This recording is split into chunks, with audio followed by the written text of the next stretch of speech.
attaquer. Ça, il n'y en est pas question. Puis je pense qu'une bonne campagne de sensibilisation contre les armes à feu, ça aurait beaucoup d'efficacité. Rapidement, terminons sur ce sujet. Il faut, oui, comme Bernadette parle de cette campagne, mais c'est une éducation d'une société, ça. Il y a un changement de normes dans une société. Peut être entamé par le droit, soit établi pour pouvoir donner aux policiers en particulier la capacité d'intervenir beaucoup plus agressivement.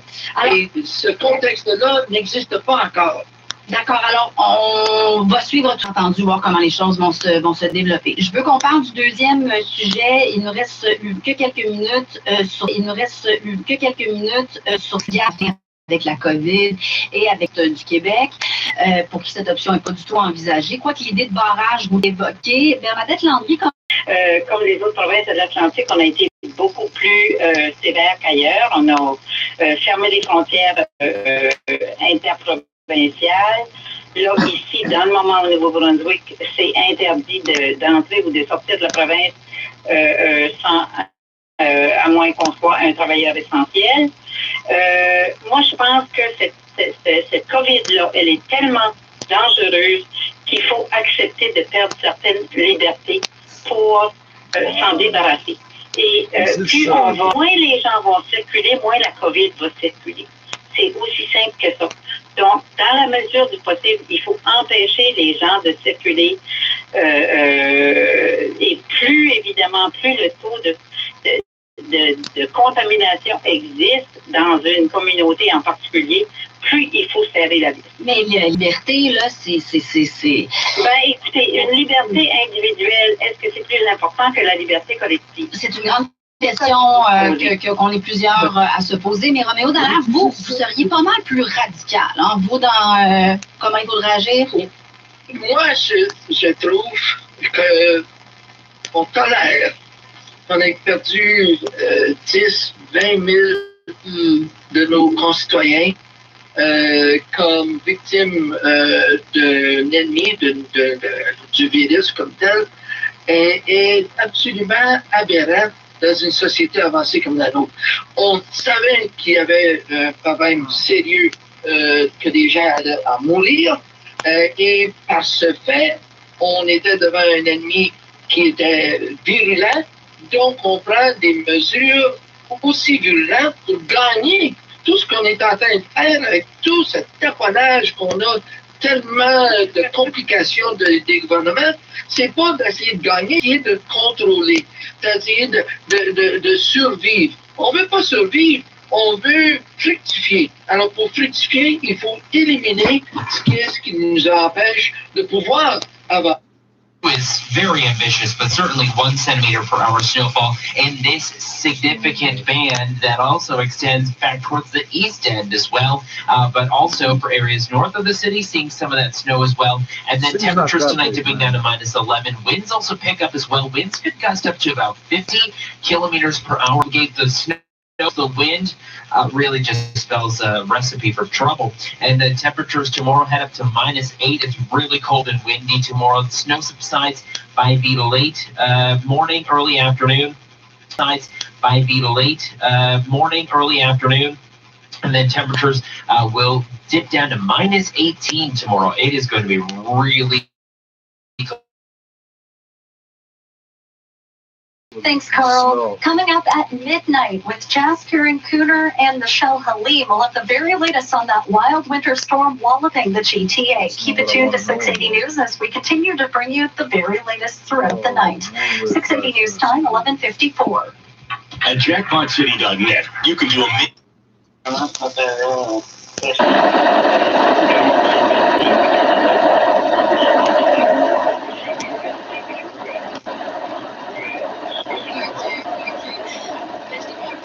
parce que c'était pas du tout le but de notre conversation aujourd'hui. À nos deux vieux. Et qu'est-ce que tu as comme question? On va commencer avec Bernadette Landry. C'est quoi ta question? Oui, ma question, c'est...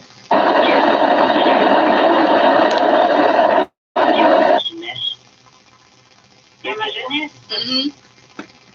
It's one Il y en a fucking. beaucoup, mais je dirais que les hauts ferrés est très important pour moi. Je ne sais pas quoi connaître.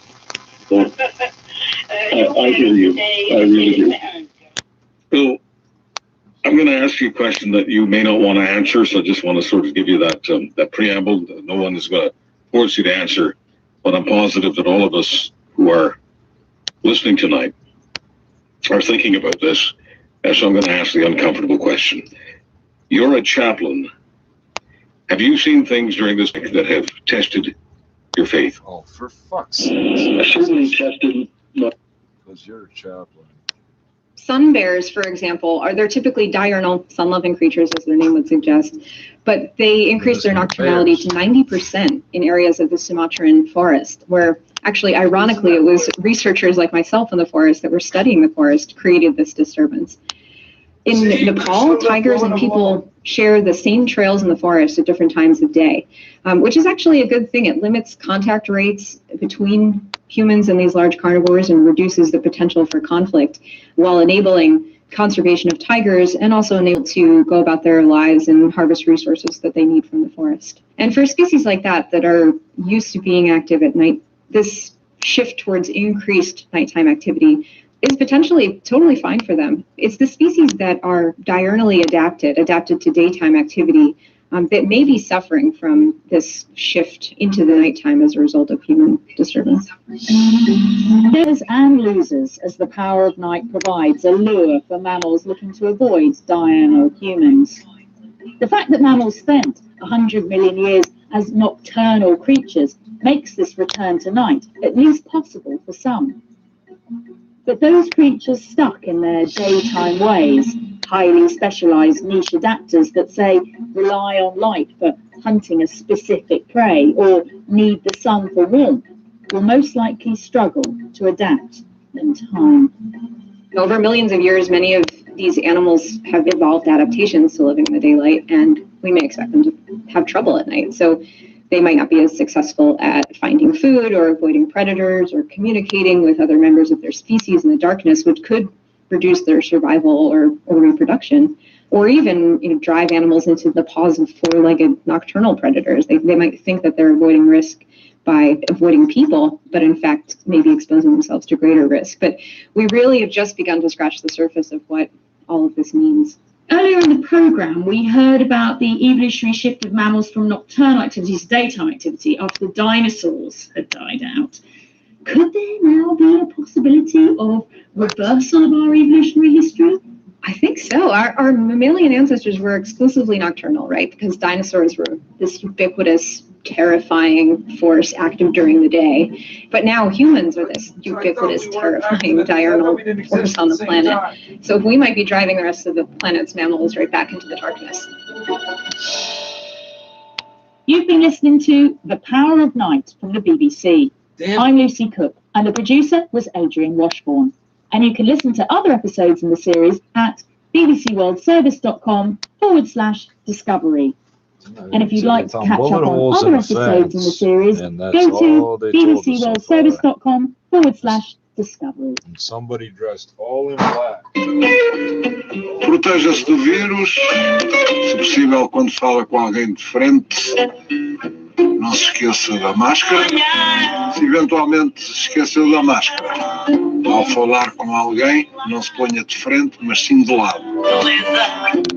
É uma boa condição para se precaver.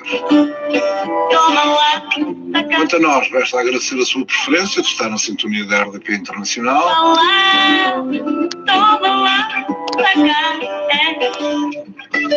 Desejar-lhe uma ótima terça-feira, de preferência na companhia de quem você mais gosta e sempre com a boa saúde perto de si. Um abraço, até amanhã.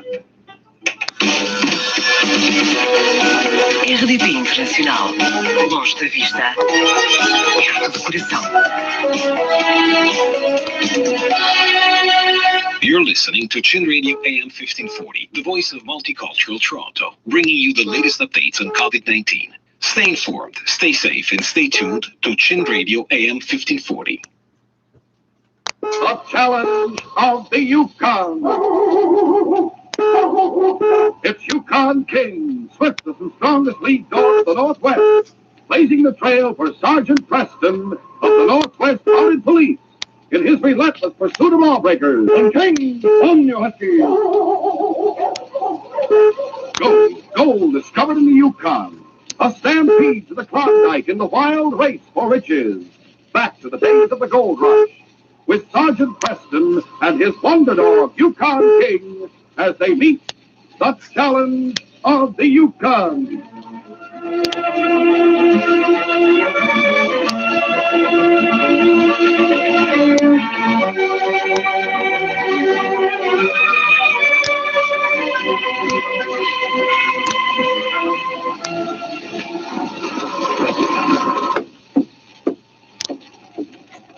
Sam Perry entered the cafe in Dawson City and stood a moment watching the crowd. Finally, his eyes rested upon a man sitting at one of the tables with two companions. Sam walked slowly through the crowd. As he approached the table, the man at whom he'd been staring looked up. Then, without taking his eyes off Sam, he spoke to the two men who sat with him. Well, looks like Sam Perry's got something to say to us, fellas. I've got something to say to you, Luke Casson. Get to your feet. Hey, let me go. Sure, I'll let you go with this. Oh, hey, what's it all about? What's going on here? Hi, Sergeant Preston.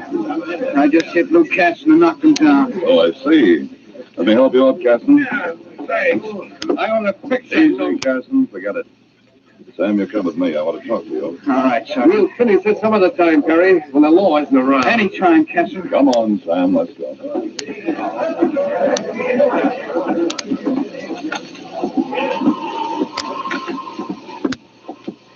Now, Sam, what's it all about? Why did you hit Casson? He deserved it, Sergeant.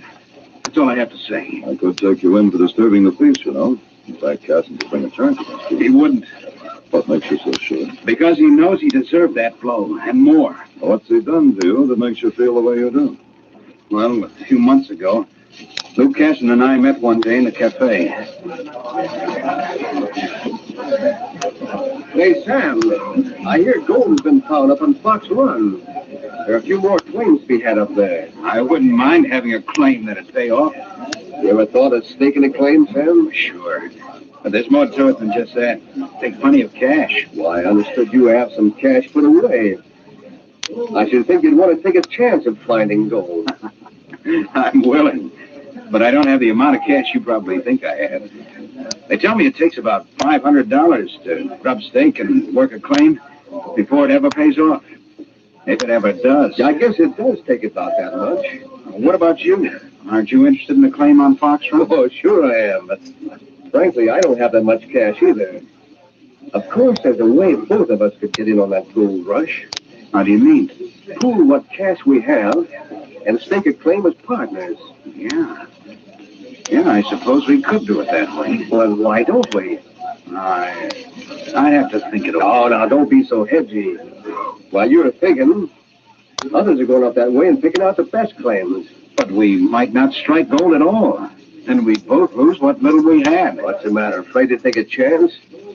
You'll never make a strike here in the Yukon without taking a risk. Well, I guess you're right. Let's pool our cash, like I said, and go up there tomorrow. We'll stake out a claim and start right in. What do you say? All right, Lou, I'll do it. Good. You meet me at the trading post tomorrow morning. Bring your cash, and I'll bring mine. Whoa. We'll get all the stuff we need, then head for Fox Run. In a couple of months, we may both be rich. Who knows? Well, Sergeant, we got the supplies and things and went to Fox Run. While I worked around the place, Casson came into town and filed a claim. Go on. We built a cabin, then started working the claim day and night, hoping to make a strike. He worked one part of the claim, and I worked another. That went on for several months, until we ran out of money. So, what did you do then? Well, one night I was very much discouraged.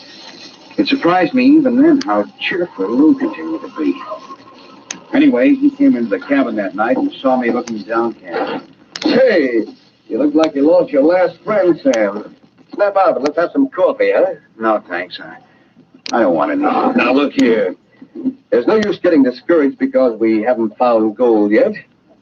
Some prospectors work their claims twice as long before they strike gold. Yeah, maybe so.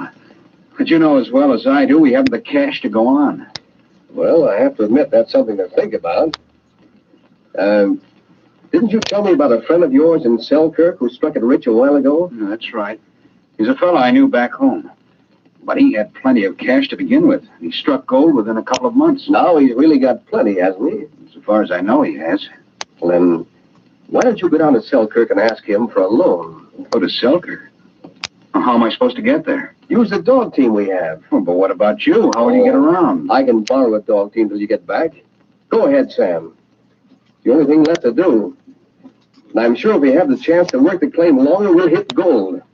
All right, I'll go. That's the spirit. I'll go to town with you in the morning, and you go on from there, huh? And you made the trip to Selkirk to see the friend you mentioned. Yes, Sergeant, I did. When I returned yesterday, I heard our claim had paid off.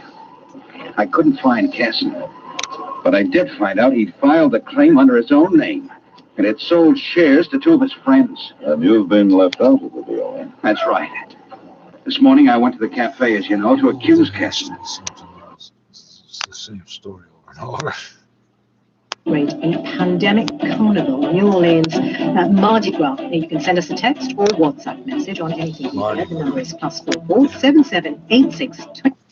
BC's reaction is they really kept caregivers, family caregivers out. But right now we have, out of all the residents we have in BC care homes, we only have about 15 to 20% who actually have a registered essential family caregiver, meaning someone that resident has appointed to say they can come in to visit me, and that, in our definition, doesn't. Are still getting out, as you'll hear in a moment. Thousands are still taken to the street. The army has reportedly used rubber bullets, while UN envoys have been warning of consequences for the generals for any violence against the protesters, and also their fears of an imminent crackdown. So what's it like taking to the streets in opposition to the military coup?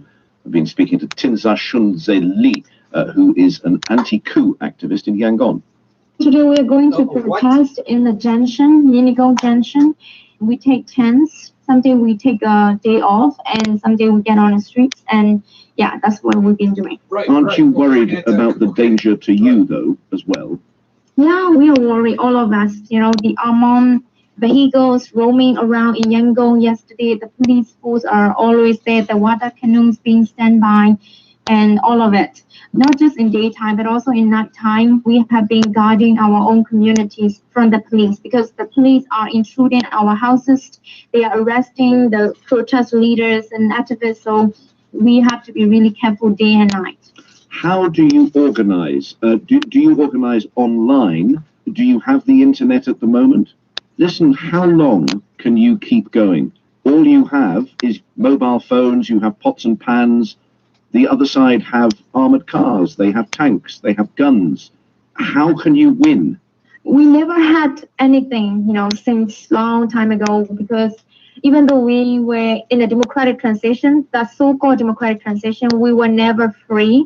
There are laws that intimidate our freedom, that restrict our freedom of expression, right to information, all these things.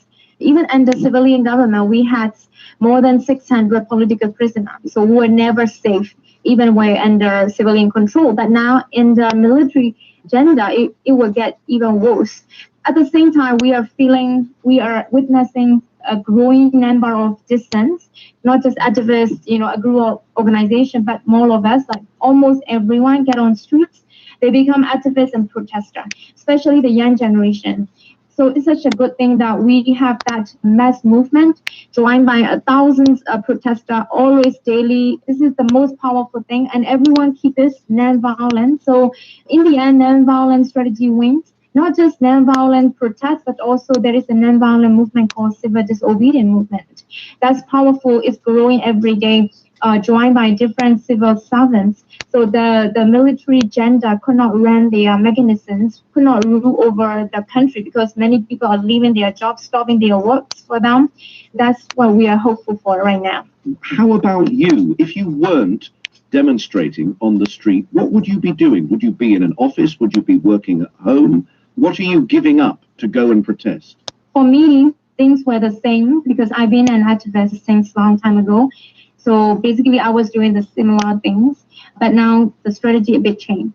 Aren't your family worried that you're in danger?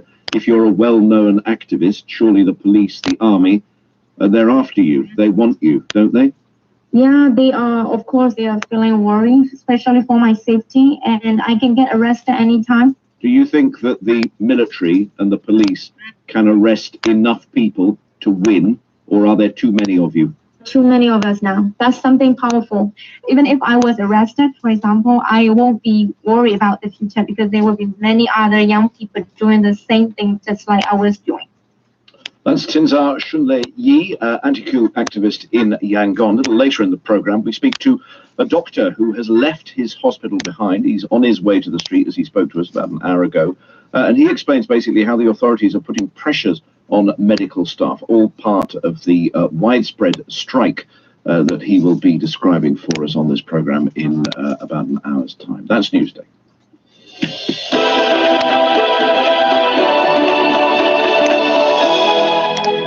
Now, the media tycoon Jimmy Lai and 8 other pro-democracy figures, including the veteran political activist Lee Cheuk-yan, have appeared in court today in Hong Kong at the start of a 10-day trial. The group are charged with illegal assembly linked to an unauthorized protest last year.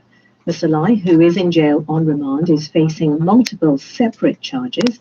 We managed to get hold of Mr. Lee before the trial, and this is what he had to say.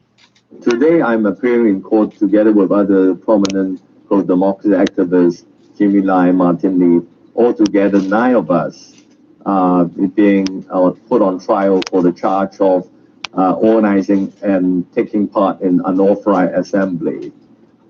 This is for the demonstration back in August 1989 with 1.7 million people on the street, and we are accused of leading a procession, an illegal one, from Victoria Park to Central.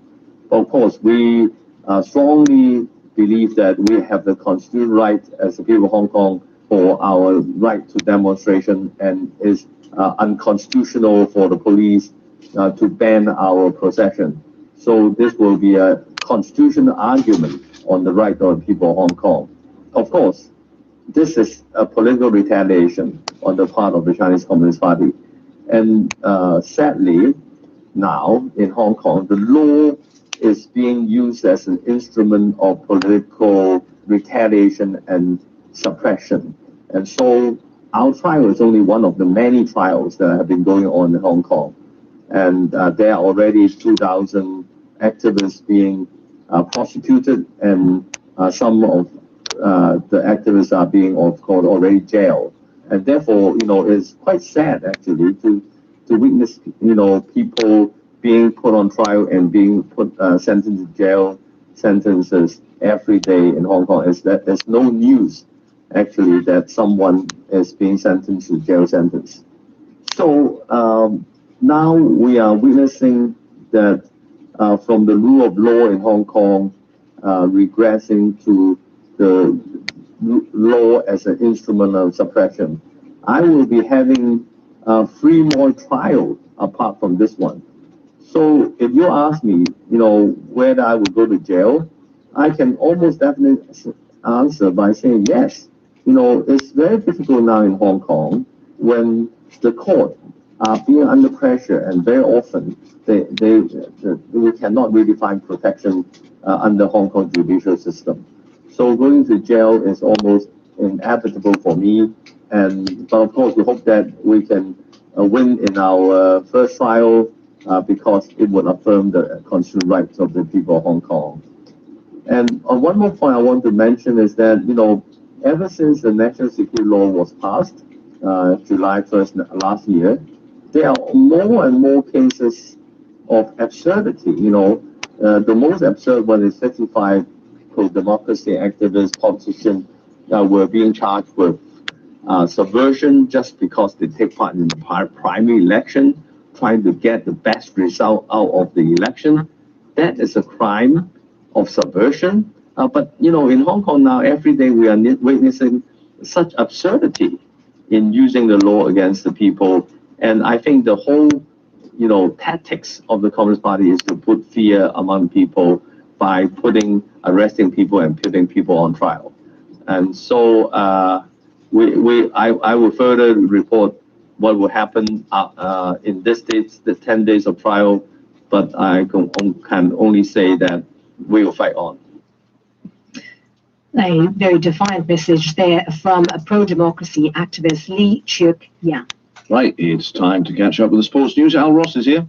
And Timo Werner has ended his 14-match Premier League goal drought as Chelsea beat Newcastle 2-0 to move up to 4th. And they are shadowed by West Ham, who've moved up to 5th after their 3-0 home.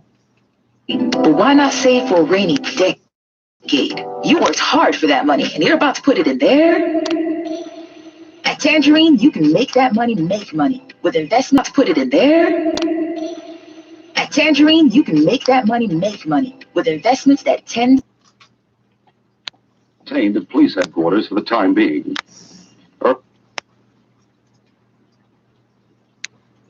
Leader says that he's pleased that the vaccination has started despite the remote location and mistrust of outsiders in the region.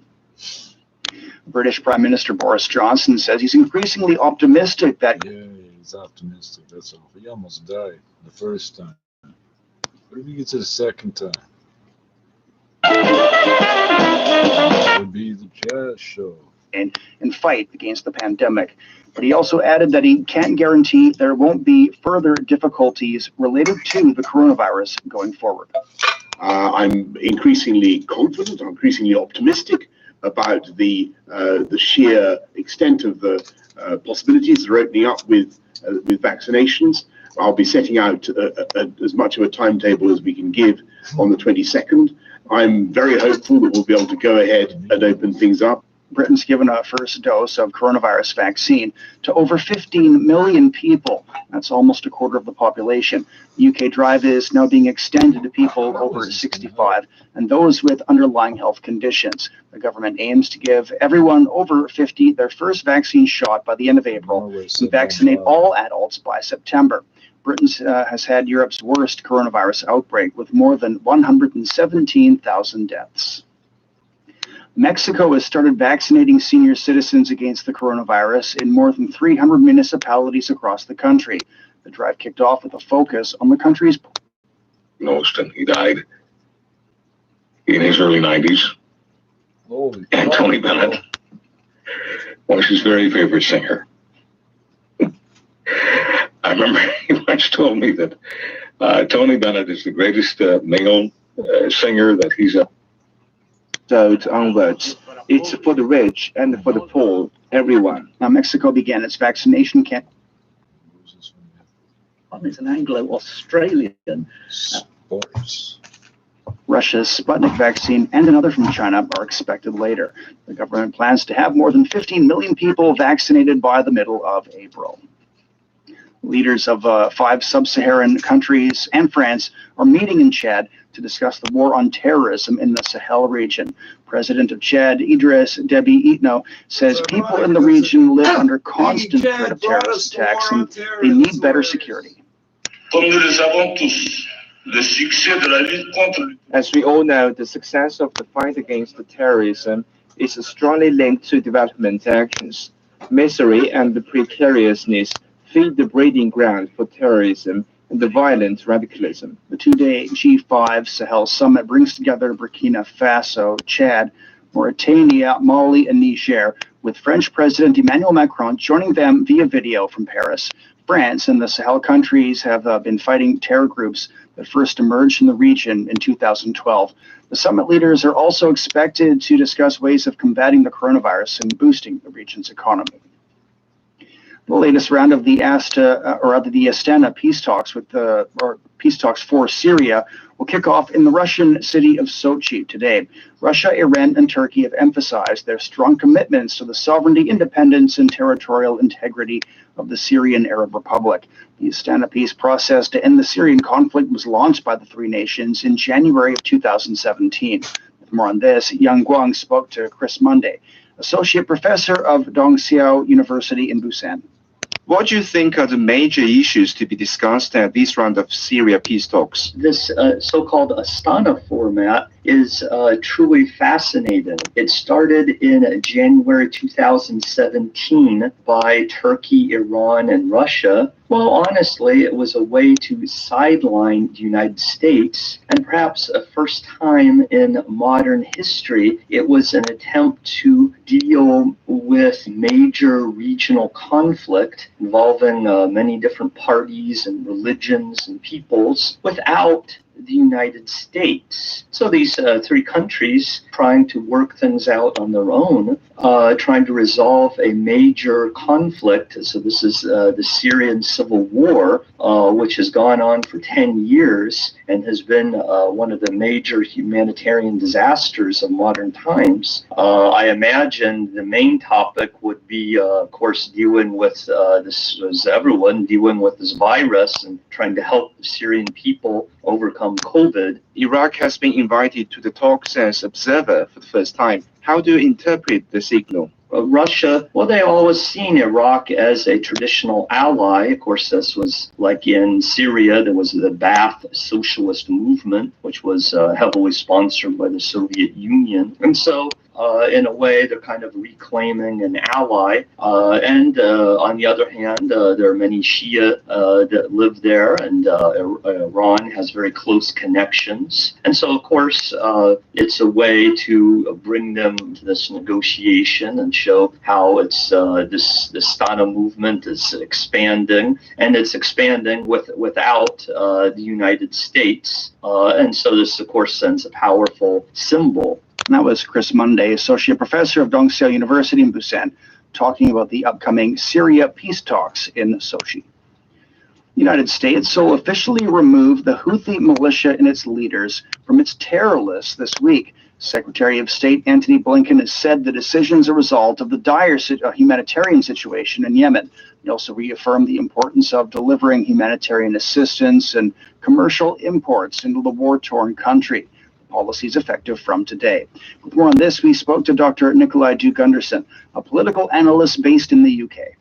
What do you think are the major reasons behind the removal of Yemen's Houthi rebel group from the U.S. terror list? Well, firstly, it allows Biden to send a message to Saudi Arabia.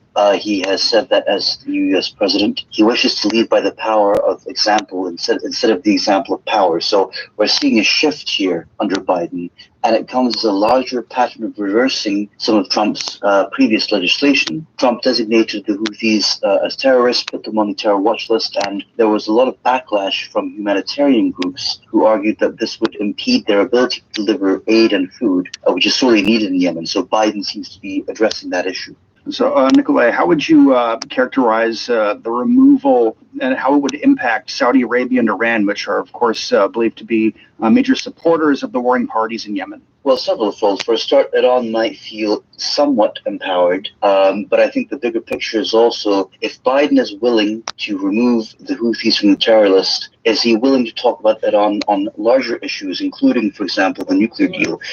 Could this somewhat rebuild trust? As for Saudi Arabia, again, it sends the message that the U.S. will no longer militarily support Mohammed bin Salman. They will no longer categorically support him. Well, how would you characterize the Biden administration's approach to the Yemen conflict so far? Well, it certainly feeds into Biden's belief that there is no military solution to the conflict in Yemen. Again, removing the Houthis from the terror list is a larger part of allowing for a humanitarian approach instead of a non-military approach. And also, of course, for Saudi Arabia, it again sends the message that the U.S. will not give Saudi Arabia offensive support at all costs. That was Dr. Nikolai Duke-Gunderson, a political analyst based in the UK, talking about the U.S. removal of Houthis from the terror list.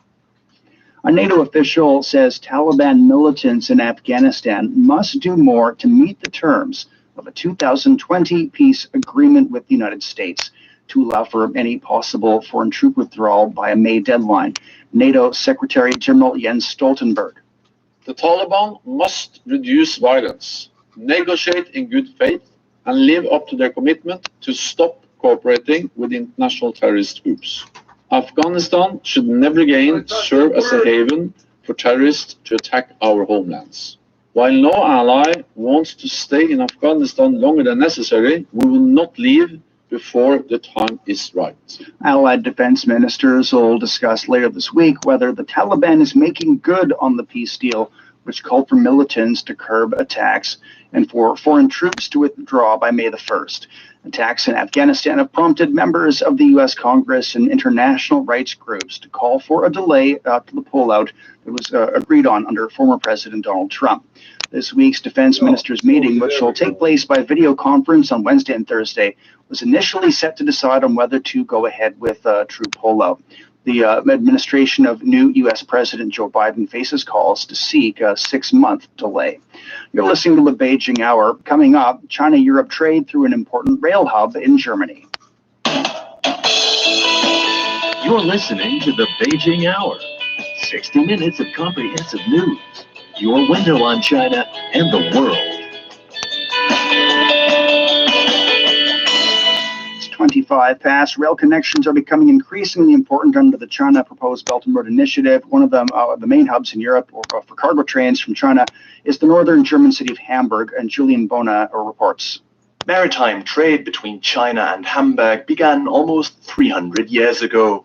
A Chinese cargo vessel first docked in the northern German port in 1731.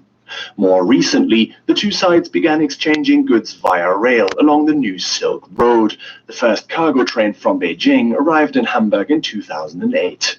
Today, more than 100,000 standard shipping containers are being moved along the rail link between Hamburg and 20 cities in China every year. It is a perfect addition to maritime transport and the sea transportation by vessels. Axel Matern is Chief Executive Officer for Port of Hamburg Marketing.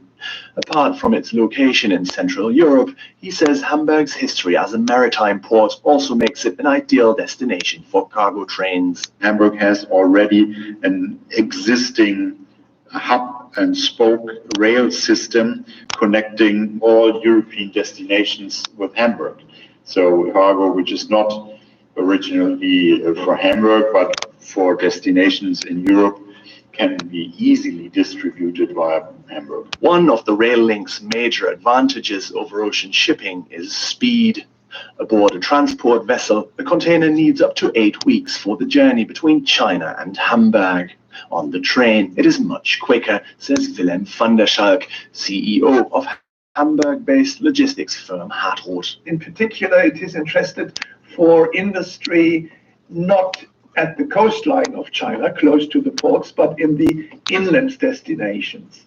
These containers can then go directly to the railhead, be on the way for 14 days, which is an important thing in the total transit time. You can save up to 2 to 3 weeks in always talking about the optimum situation. Van der Schalk also sees the potential for new markets to develop along the railway lines. You can see that right and left of this new Silk Road, that there are cities growing fast because of the opportunity that they are connected to reliable service out of China. Until recently, the time savings also meant higher costs. However, Axel Matern says ocean shipping rates have increased significantly over the past year due to the coronavirus pandemic. It's getting more and more closer to the costs of rail transportation, actually. And the growth on transportation by rail, via the continental rail connection between China and Europe, was growing very, very fast last year. The expansion plans for the cargo rail network between China and Europe are ambitious. They project a shipping volume of 670,000 standard containers by 2027. Of those, Hamburg is hoping to handle a substantial share. For the Beijing Hour, this is Julian Bohne reporting from Hamburg. That's today's show. Stay tuned for a special holiday edition of Footprints. On behalf of the staff, this is Shane Bigham in the Chinese capital, hoping you'll join us for the next edition of the Beijing Hour and open a window to the world together.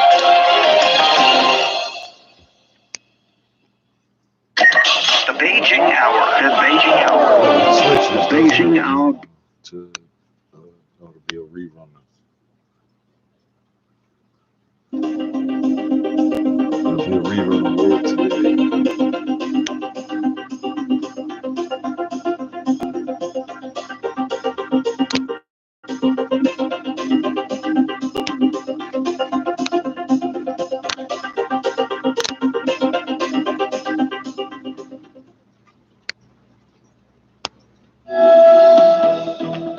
So welcome to Newsday from the BBC World Service with Lawrence Pollard and Carly Shell. Yesterday we were talking about her. Today we're going to hear from her. Ngozi Okonjo-Iweala, first woman, first African to head the World Trade Organization.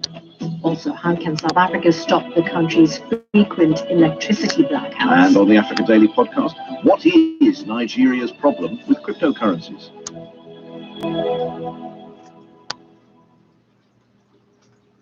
BBC News with Danielle Yawowiecka. Demonstrators are protesting again on the streets of Myanmar's biggest... In Hong Kong and a few other places. Stay tuned to be bright sparkle into your days of fun and relaxation. For anyone who likes quiz games, and that includes just a... around Marib in northern Yemen, where Houthi rebels are on the offensive. The UN's humanitarian chief says if the city itself is attacked, the consequences for hundreds of thousands of displaced people could be unimaginable. The US Secretary of State Antony Blinken says Washington is outraged at a rocket attack on a US base in Iraqi Kurdistan that's